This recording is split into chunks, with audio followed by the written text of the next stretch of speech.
Good evening and a very warm welcome to Radio and Television Tonga News Package for the hour. Looking at today's top stories, Tonga joins many countries around the world in marking World Coconut Day. Mo'alifi Nau of Hihifo Tongleleka Ha'apai returns to Parliament following a tight contest in the Ha'apai 12 by-elections with only 6 votes between him and the first runner-up, Simone Kapetawa Vuki. And recruit firefighter Nuku'alofa of Homa and Tongatapu awarded Best Overall of the Tonga Fire and Emergency Services Recruitment 13. Now I'm Bahafunato Bola with the stories in detail. The Agricultural Minister, Lord Fohe, urges the public to cultivate more coconuts to help families earn a living from making goods and other products from coconut. Today, Tonga joined many countries in the world in marking World Coconut Day, which is celebrated on the 2nd of September every year. Mark Ake has more on that story. The theme of World Coconut Day 2022 is Growing Coconut for a Better Future and Life. The international coconut community decided the theme to promote the production and usage of coconut during the pandemic. During today's Coconut Day program, the Agriculture Minister, Honorable Lord Fohe, highlighted the importance of coconut to Tongan people as it is a traditional plant and very useful, as many goods and products from coconut include oil, traditional ta'avala, house materials, and traditional foods. The ministry is trying to classify different types of coconut to cultivate, including coconuts for drought season and cyclone season. Meanwhile, the Chief Executive of the Ministry of Agriculture, Dr. William Manu, urges the public to plant coconut as it helps combat the impacts of climate change. Dr. William Manu adds the ministry conducted a seminar with other countries aiming to increase the production of coconuts and raise awareness regarding its use, as many farmers and businessmen come to such events and exchange ideas and concerns about coconut production. Manu said according to the law of bush allotment, the owner of a bush allotment must cultivate 200 coconuts in his or her allotment. In the past few years, 2 new types of coconut were imported from overseas, which were damaged by cyclones.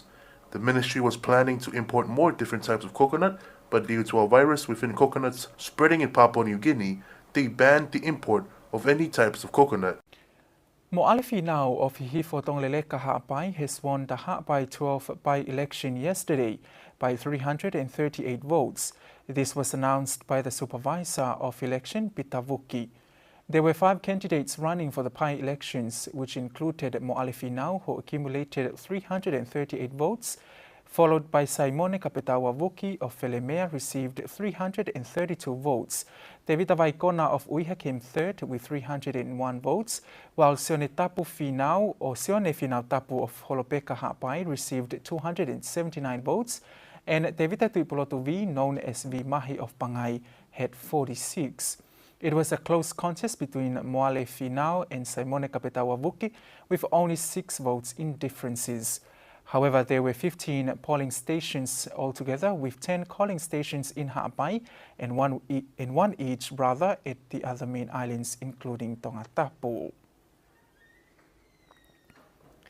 The Honourable Prime Minister, who is also the Fire and Emergency Services Minister, Hu'akawa Meliku, presented this morning the certificates of achievement to 18 recruit firefighters of the Department of Fire and Emergency Services who have completed a 4 months of training under the Ministry's Firefighter Recruitment 13.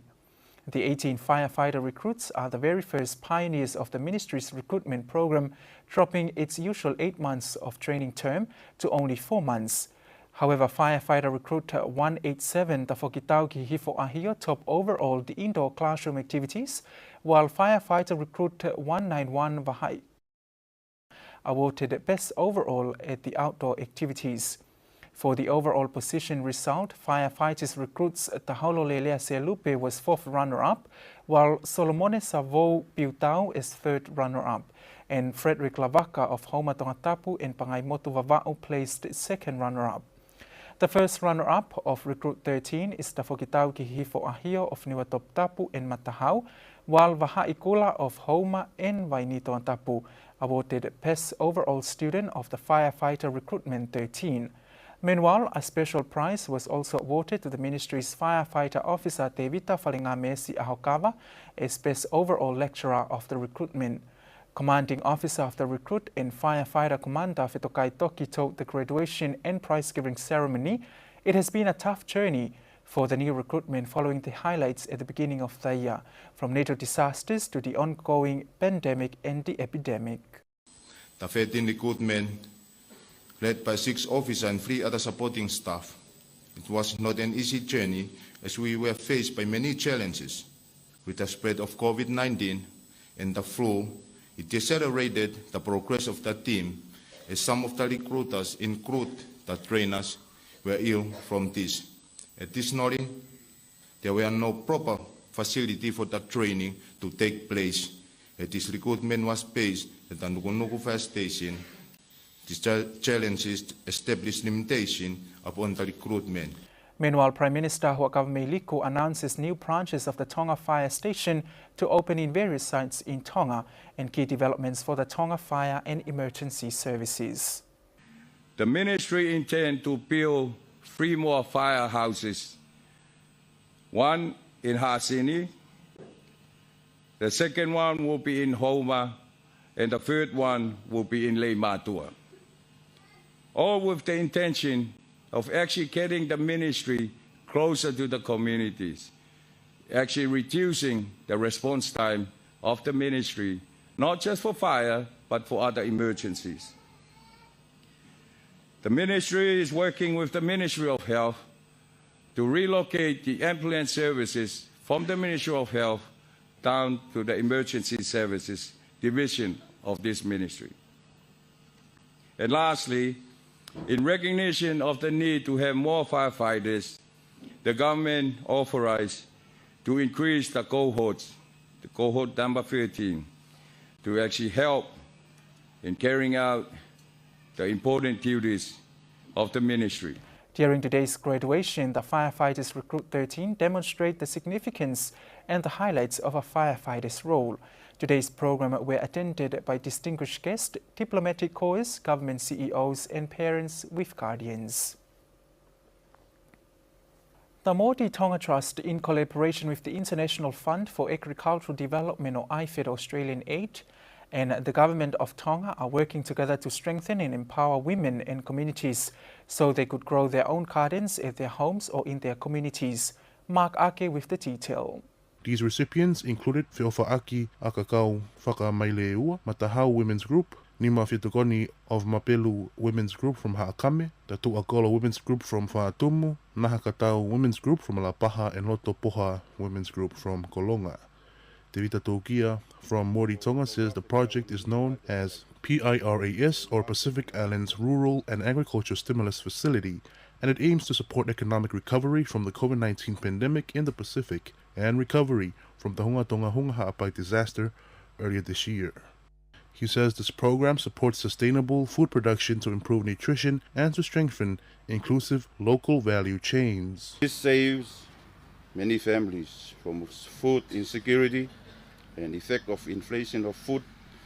Your Excellency, the program have provided the following intervention for this women nursery: the land preparation, fencing material to ward off roaming livestock, providing quality planting material and seeds, providing labor, saving tools, and also technical training. We have reached the following milestone: established 99 community nursery in 62 communities, 53 in Tongatapu, 34 in Ewa, and 12 in Ha'apai Island. In total, 5,424 are direct beneficiaries of this home garden. 3,165 were female and 2,270 are male. The majority of the home garden were vegetable choices of the women and also included distribution of fruit trees. Meanwhile, the Australian High Commissioner to Tonga, Her Excellency Rachel Moore, acknowledged the women's hard work and hopes it helps a lot with their families and communities in terms of food security. It was really difficult when the Hunga Ha'apai, our volcanic eruption and tsunami affected our agricultural products. Even at the home res, we had planted a small stand of fruit trees and they were all killed because of the salt water that came through. We're very lucky our dragon fruit has survived, but it impacted us all in so many different ways. And then we've had the additional hardship of the increase in inflation and food prices. And it's become more important than ever that we have food security for our families. However, the target of this program is to benefit 20,000 households across the Pacific countries of Fiji, Samoa, Solomon Islands, Vanuatu, and Tonga. It has been 3 days since 6 people went missing at sea this Tuesday, and police have yet to locate the remaining 3. This was confirmed by the Deputy Police Commissioner to Radio Tonga News this morning, Devita Vailea, in who said there's still no luck in the ongoing investigation. Vailea says the ongoing searches were able to find some materials that were in the vessel they were on, but their bodies have not been found. A team from Tonga Police and other related stakeholders are still searching, and they are considering using divers to help in the search. However, this incident occurred on Tuesday evening after their vessel sank and went missing between Tongatapu and Ewaiki during their trip from here Tongatapu to Ewa. There were 6 on board altogether passengers, and 1 passenger was found dead and 2 survived while police search and investigation continues. And Tonga Police Commissioner Shane McLennan attended the 49th Pacific Islands Chief of Police Annual Conference in Nadi, Fiji last month, conjointly with police chiefs from 21 Pacific countries. Mark Ake with the detail. It was the first in-person meeting since 2019 because of COVID-19 restrictions, allowing the police chiefs to exchange information, share learnings, and form regional agreements under the theme Workforce Well-being and Resilience.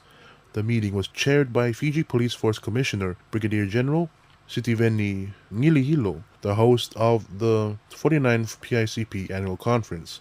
Prior to his attendance at the conference, Commissioner McLennan has initiated work to promote and improve Tonga Police members' health and well-being in the workplace. In addition to reviewing relevant policy, Commissioner McLennan and his senior leadership team are looking to recruit someone that can provide chaplaincy and counseling services to support staff welfare and well-being. According to a statement, Commissioner McLennan's attendance at this regional forum reinforces Tonga Police's connection with the Pacific. Significant gains were also made where he was appointed as the Deputy Chair of the PICP, and as a highlight for him and Tonga Police was awarded for Tonga to host the 51st PICP conference in 2024. That wraps up this evening's news package, but before we part, here's one final look at today's top stories. Tonga joins many countries around the world in marking World Coconut Day. Moale Finau of Hihifo Tongleleka Ha'apai returns to Parliament following a tight contest in the Ha'apai 12 by-election, with only 6 votes between him and the first runners-up, Simone Kapetawa Vuki. And firefighter recruit Mahaikola of Homa and Vaini Tongatapu awarded Best Overall of the Tonga Fire and Emergency Services Recruitment 13. And that's it for tonight. Thank you for your company. I'm Vafanotu Paula. Good evening.